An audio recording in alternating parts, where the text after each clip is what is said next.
Boa noite, pessoal, tudo bem? Aqui é o Rafael.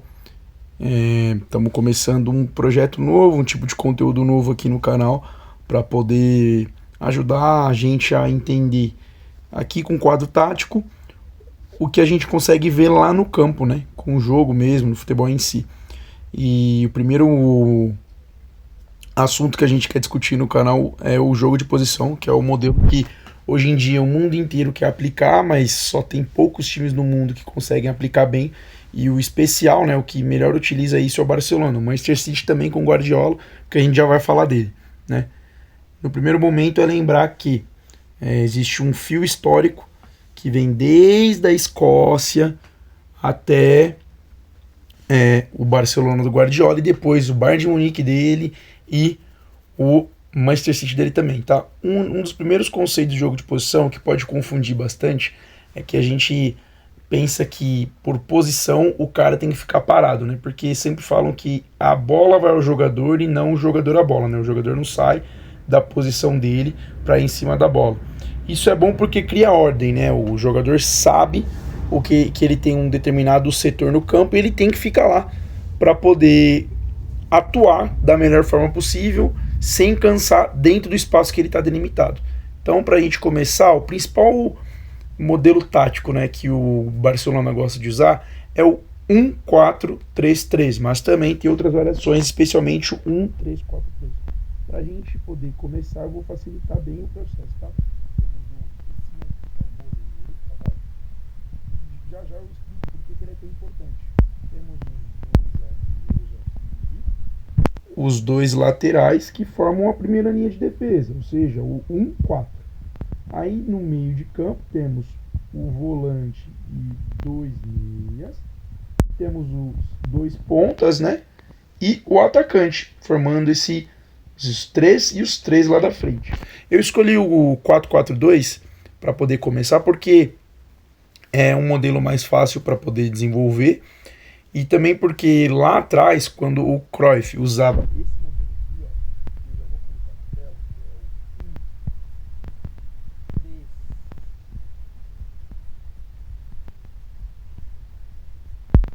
4,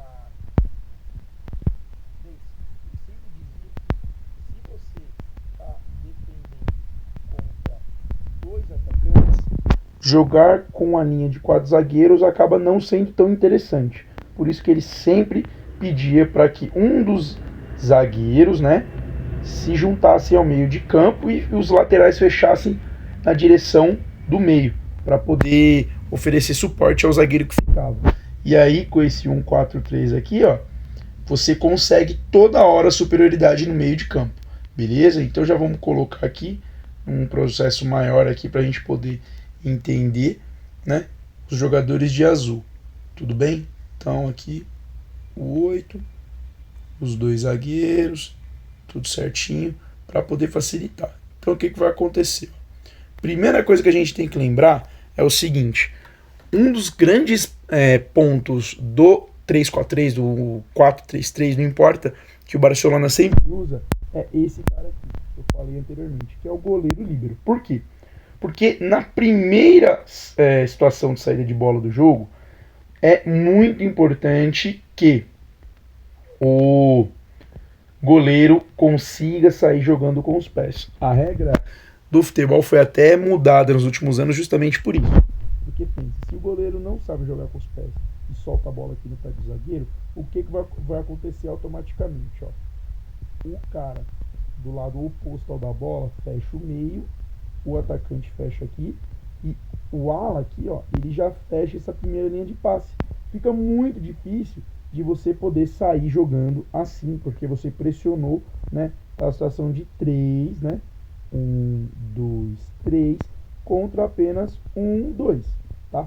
Se o goleiro ele tem essa noção, essa capacidade de jogar, vira no mínimo um 3-3, porque o objetivo é vencer essa primeira linha de marcação, tá? Aí ele pode dar um passe lateral, a mesma dinâmica acontecer aqui, o cara recuar e por aí vai, entendeu? Só que o objetivo dessa primeira linha é o quê?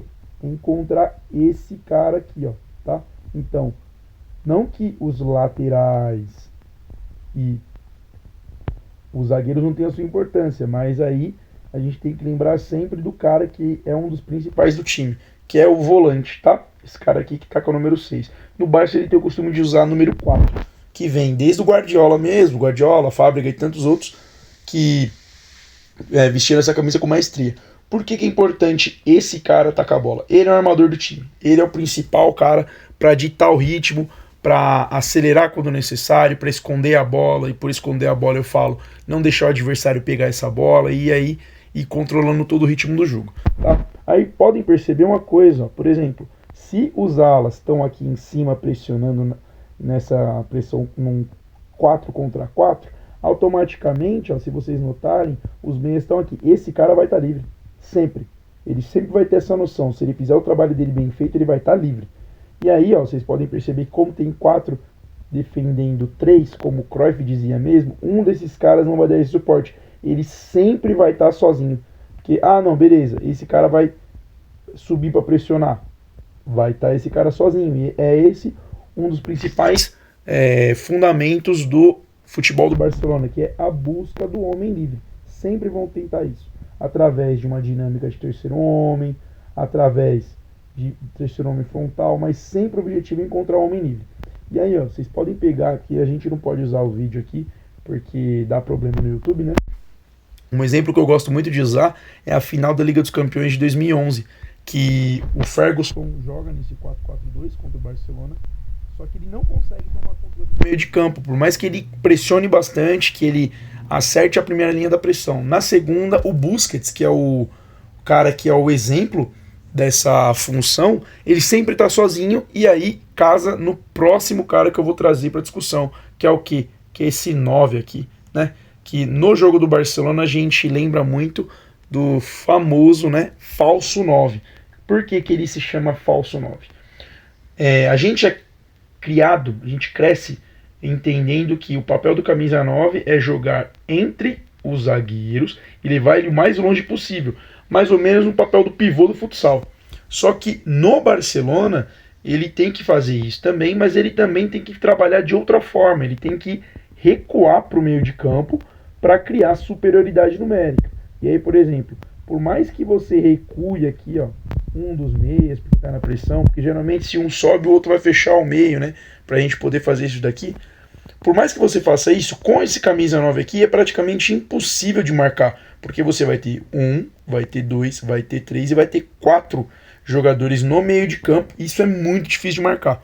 O Barcelona ele se prima muito nisso, né? Ele se pega muito nisso, de sempre deixar um homem a mais no meio de campo, tá? Então já falei do líbero, falei do volante e falei do armador.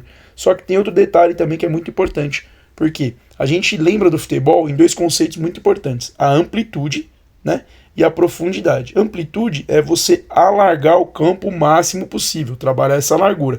E a profundidade é aquilo que o 9 está fazendo. Só que parece contraditório, né, porque a gente costuma dizer que não, o 9 tem que ficar aqui para dar profundidade. Mas e aí o que acontece se ele recua? Ele não está negando profundidade para o time dele?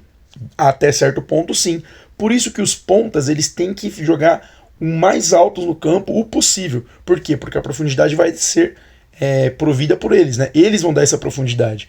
Então, pode acontecer também do que quiserem jogar nesses espaços aqui, entre esse zagueiro e esse lateral, entre os dois zagueiros, ou entre o zagueiro e outro lateral, que a gente costuma chamar de facão, as famosas quebras de linha. Então pode acontecer o quê?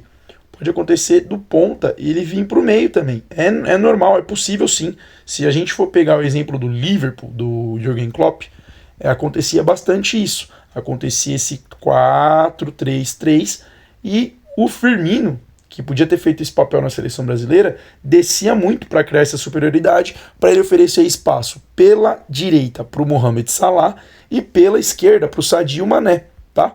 Porque eles sempre atacavam esse espaço às costas dos zagueiros, né? Ou exploravam essa profundidade, porque eles recebiam esses passes. Então, isso cria certas assimetrias, porque o Guardiola pede muito, e hoje no futebol moderno é muito importante a gente ter essa noção, né? Do que se o ponta ele não está oferecendo amplitude para o time dele, alguém vai ter que fornecer. Então, se ele vem para o meio, o lateral ele costuma ficar por fora, porque ele está oferecendo essa amplitude entende? E se o lateral tá por dentro, geralmente o ponta vai estar por fora. Por quê? Porque o meia vai ter um passe de recuo e vai ter um passe na frente. Ou seja, ele tem 1, 2, 3, 4. Beleza? Então são muitas opções de passe para os meias e aí fica fácil de jogar. Entende? Para poder recapitular, tá bom? Falamos no vídeo do goleiro líbero. Falamos da busca de terceiro homem, né? Toda hora encontrar um homem aqui livre, aquela coisa toda. Falamos do armador recuado, que é o volante. Falamos do falso 9 e falamos das quebras de linha entre ponta, né? Encontrando esses espaços aqui. E falamos do lateral, porque se o ponta vem por dentro, ele dá espaço para a ultrapassagem do lateral. São muitas opções para o meio, para ele poder trabalhar e desenvolver o jogo dele. Tudo bem? Por hoje é só. Vamos trazer mais conteúdo dessa forma aqui pro canal. Espero que vocês tenham curtido. Se gostaram, curtam, compartilhem, comentem. Vamos fazer barulho aí, viu, galera? Obrigado, boa noite.